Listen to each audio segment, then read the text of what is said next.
Oke, Assalamualaikum warahmatullahi wabarakatuh. Waalaikumsalam warahmatullahi wabarakatuh. Masih dengan saya Gopar Wahyu di channel Sangkot Betalis. Hari ini saya juga dengan Mindarti TV. Mantap. Sowan ke salah satu tokoh koperasi nasional yang ada di Bekasi.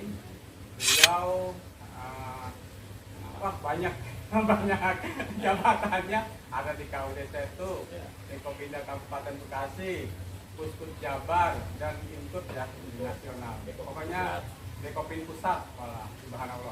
Jadi beliau selain tokoh koperasi juga di perpolitikan Bekasi juga bukan wajah yang tidak dikenal. Makanya hari ini alhamdulillah kita berdua Mbak Channel shopping bareng, bikin konten bareng menghadap ke Pak Haji Dr. Iskandar SE. Ya intinya kita mau sharing-sharing Pak Haji. Ya. Hari ini kedatangan kami berdua menyikapi kan udah jalan 2 tahun ini kita pandemi ya. Pandemi ini bagaimana sih strategi dari pusat sampai di tingkat Jawa Barat dan Bekasi menghadapi ini? Silakan Pak Haji. Baik, ya terima kasih channel Sangkot Betalis luar biasa. Dapat dari Mindarti TV. Ini alhamdulillah nih saya kedatangan tokoh-tokoh muda yang kreatif. Ya alhamdulillah ya, dengan di masa pandemi tapi masih bisa membuat terobosan-terobosan yang bisa bermanfaat untuk orang banyak, khususnya gerakan koperasi ya. Ini saya apresiasi sangat luar biasa, karena saya nggak mau membidangi suatu bisnis yang bukan keahlian saya. Ya kalau ahli koperasi saya betul, emang saya ketua KUD, karena ADART, ADART KUD itu bahwa yang berhak mencalonkan diri atau dipilih dan memilih jadi ketua Puskut itu harus ketua KUD, harus pengurus KUD. Nah sebaliknya, yang berhak dipilih dan memilih ketua Inkut itu harus ketua Puskut. Nah, sama dengan Dekopinwil. Dekopinwil yang berhak memilih ketua Dekopinwil adalah Dekopinda dan pusat gabungan pusat-pusat Dekopinwil ya. Kalau di nasional induk-induk gabungan. Jadi semuanya saya jabatan dari ketua KUD, ketua umum pusat KUD Jawa Barat, ketua ORLM Inkut, semuanya jabatannya itu karena emang ADART yang mengharuskan seperti itu. Gitu, demikian Mas. Ya. Jadi ini kita kan sudah paham nih bahwa udah hampir 2 tahun ini koperasi dihadapi pada problematika pandemi ya COVID-19. Nah itu kan pasti nggak cuma koperasi karyawan. Kalau saya kan lagi mengupas koperasi karyawan ya Pak Haji. Nah sesuai kata Pak Haji, kita mengupas dari bidangnya dulu. Saya kemarin lahir dari koperasi karyawan, makanya kesulitan koperasi karyawan itu pasti juga menyangkut ke KUD, ke koperasi warga dan sebagainya. Bagaimana Pak Haji dari tingkat pusat itu, dari kementerian hingga Jawa Barat itu bagaimana sikapnya?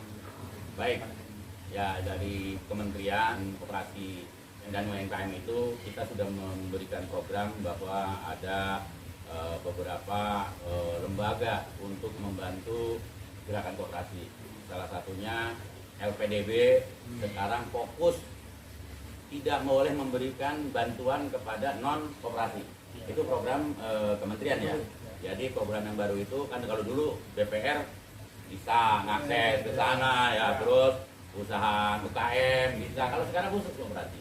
LPDB, bahkan alhamdulillah LPDB ini bercabang di kantor saya yang di Provinsi Jawa Barat, di Puskut Jawa Barat. Ada kantornya di belakang satu. Jadi dia kerjasama dengan kita LPDB wilayah Jawa Barat, bahkan seluruh kepala dinas se Jawa Barat diundang ke Puskut Jabar. Alhamdulillah kita dikenal juga jadinya. Nah ini silahkan dimanfaatkan oleh gerakan-gerakan koperasi yang ada di daerah masing-masing, termasuk khususnya KUD dan Kopkar. Dan kedua, ada bantuan lunak dari kementerian yang namanya bantuan koperasi yang terdampak pandemi buat anggota. Jadi buat anggota ada pinjaman yang bentuknya tidak harus ada bunganya yang tinggi. Ya bahkan kalau untuk koperasi produsen itu malah diberikan dana segar, nanti dikembalikan dana itu.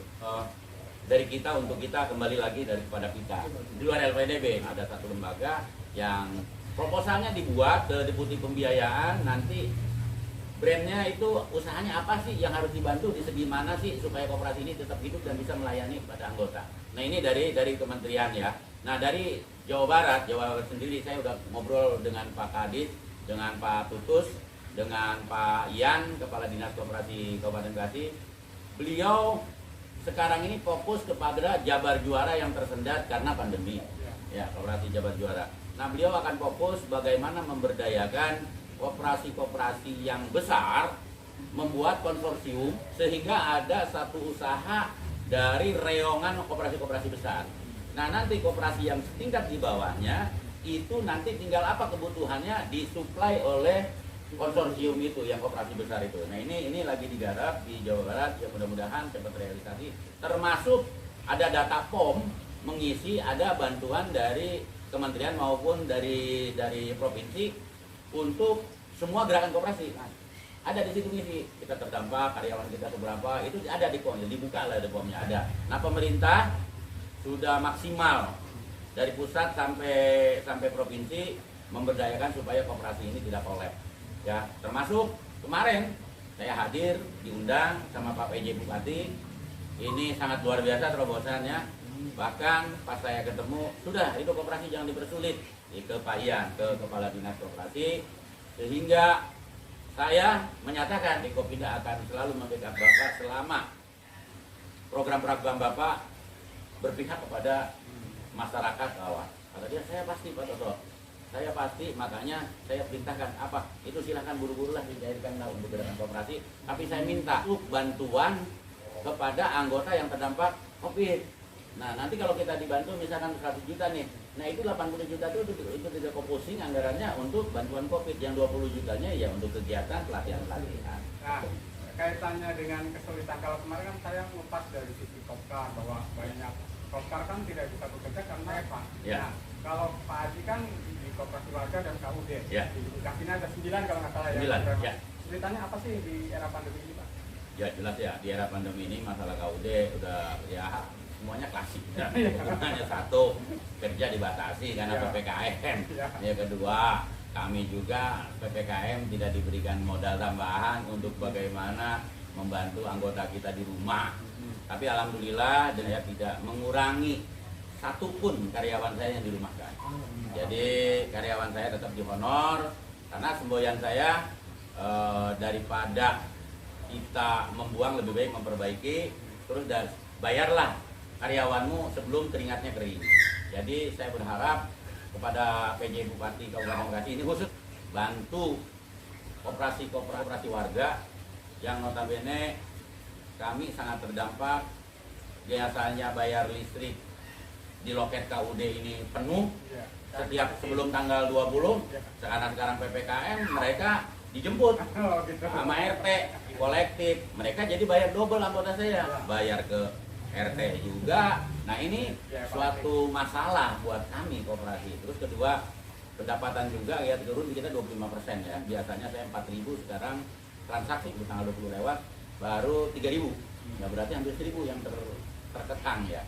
Masalah yang lainnya saya rasa untuk KUD nggak ada kesulitan karena KUD banyak yang kios-kiosnya di tanah sendiri, daya beli masyarakat menurun.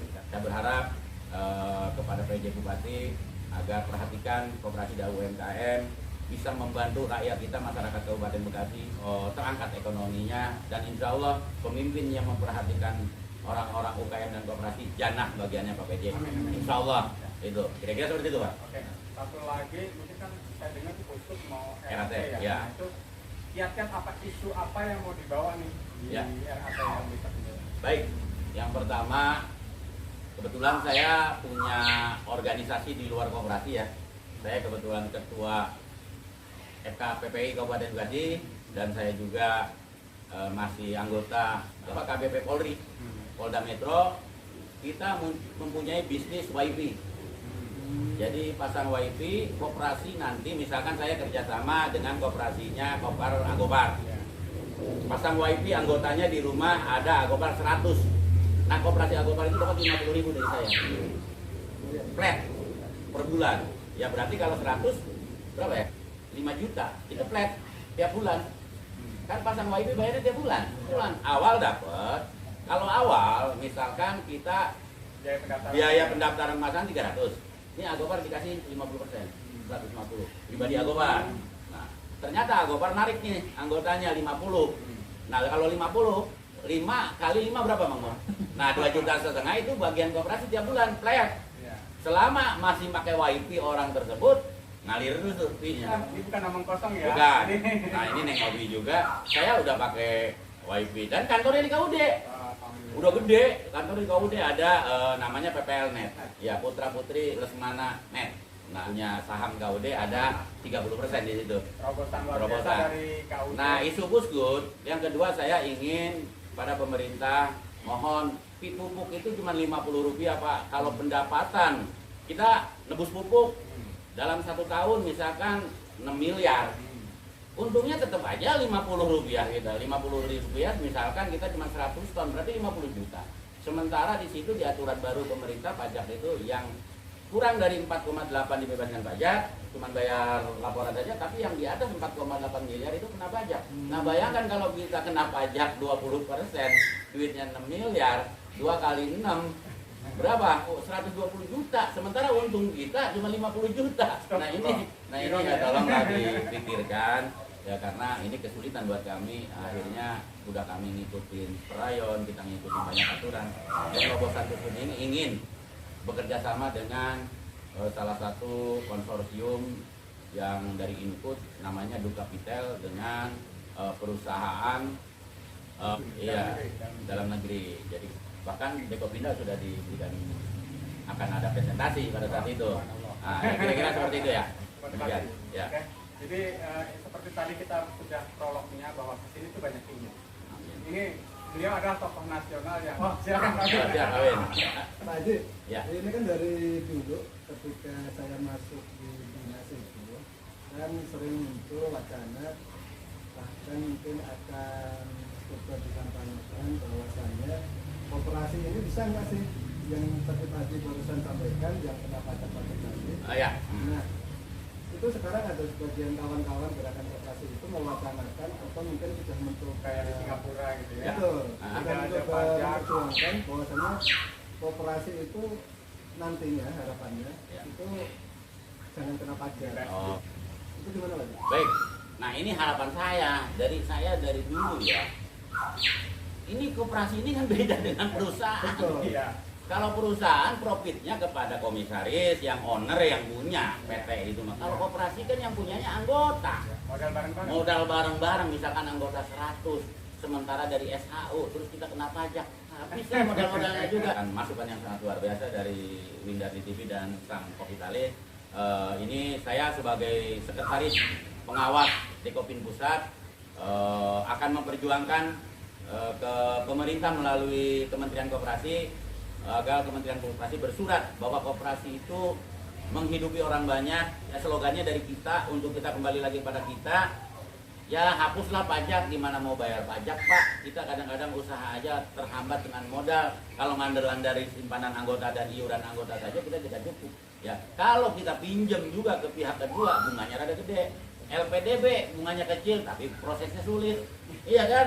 Nah ini koperasi harus keluar tetap. Ya mohon saya ke Bapak Pemerintah, sangatlah saya atas nama Ketua Dekopinda Kabupaten Bekasi dengan dari Lapenkop dan ini dari pimpinan, saya mohon kepada Bapak Menteri agar koperasi hindari, bebaskan dari pajak. Karena ini membebani proses usaha koperasi. Karena koperasi membantu pemerintah mengentaskan pengangguran dan kemiskinan. Ya kira-kira seperti itu. Oke. Jadi mungkin tema hari ini karena ini dadakan, konsepnya juga dadakan. Pak Haji juga tadi udah banyak ya kasih itu. Tapi sebagai closing hari ini, mungkin Pak Haji ada wejangan atau titipan kepada teman-teman penggerak koperasi di Kabupaten Bekasi ini, apa sih yang perlu dijaga saat pandemi ini? Baik. Terima kasih. Ini saya luar biasa nih hari Minggu ini tanggal berapa ini? Tanggal 22 ya. Saya berharap kepada teman-teman penggerak koperasi yang ada di Kabupaten Bekasi, satu, kekuatan kita itu bersatu karena kuat karena bersatu. Itu jangan tinggalkan. Terus yang kedua, cobalah kerjasama yang baik dengan koperasi di bawahnya. Misalkan Kopkar yang baru melek bisa menjadi bapak angkatnya. Koperasi Epson yang besar, koperasi kayak Fiber, Fajar Surya Paper bisa menjadi bapak angkat daripada koperasi-koperasi yang di bawahnya. Sehingga semuanya koperasi itu tetap hidup dan tetap ada kerjasama profit tapi tidak kerjasama dengan luar di lintas koperasi. Jadi saya ingin mimpi saya itu di Kabupaten Bekasi itu ada kerjasama usaha lintas koperasi. Misalkan Fajar dia punya kontrakan. Nah, dari sisi koperasi yang lain, koperasi KUD punya tanah. Kenapa kita tidak padukan membuat gedung water dan gerakan koperasi yang megang, tidak orang luar. Itu sekali lagi saya berharap koperasi itu asasnya gotong royong. Satu saja ada penggerak koperasi, pengelola koperasi, hatinya tidak ikhlas dan mempentingkan diri sendiri, kehancuran di koperasi Kabupaten Bekasi. Itu dari saya. Bersatu, kita kuat karena bersatu. Demikian. Tema hari ini Ya. kemandirian, Ya. kerjasama antar koperasi. Ya, Lintas. Jadi itu dua prinsip koperasi yang tetap Harus dijaga dipertahankan di era pandemi ini. Iya. Mungkin Iya. itu saja dari kami, Amin. dari TV dan channel Sang Kopi Cali.